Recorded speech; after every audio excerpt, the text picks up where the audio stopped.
ஆபிரகாமும் கர்த்தருடைய வார்த்தைக்கு கீழ்ப்படிந்து விசுவாசித்து வாழ்ந்தவன். அதனால அவன் நன்மைகள், அவனுடைய ஆசீர்வாதங்கள் பார்த்தீங்கன்னா பயங்கரமா இருந்துச்சு. பூமி தாங்க கொள்ளக்கூடாத ஆசீர்வாதங்கள், எல்லா நன்மைகள். அதற்கு அப்புறம் உடன்படிக்கைக்கு அப்புறம் பார்த்தா ஈசாக்கு பிறக்கிறாரு. அவன் பெருகுகிறான். அவனுடைய வேலையாட்களுக்கு இவங்க வேலையாட்களுக்கு சண்டை. ஏன்னா இருக்கிற இடம் பத்தாம அவ்வளோ நிறைவுள்ளவனா மாறி போயிட்டான். இன்றைக்கும் இயேசு கிறிஸ்துவின் மூலமாய் ஆபிரகாமின் ஆசீர்வாதங்கள் நமக்கு உண்டாகும்படி அப்படின்னு இருக்குது.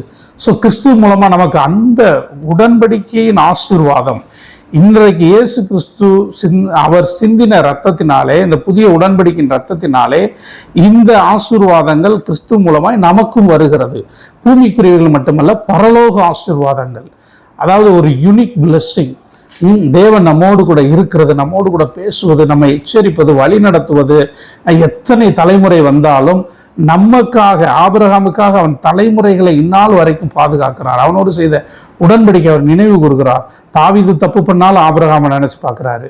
அதுபோல என்ன பண்றாருன்னா, இந்த உடன்படிக்கையின் பொழுது மாம்ச விலங்குகள், பறவைகள் பலியிடப்பட்டது. ஆனா புதிய ஏற்பாட்டில் வந்தோம் அப்படின்னா அவர் வேற யாராவது ஒரு மாம்சத்தை கொடுக்காம தம்முடைய சொந்த குமாரனையே பூமிக்கு அனுப்புறாரு.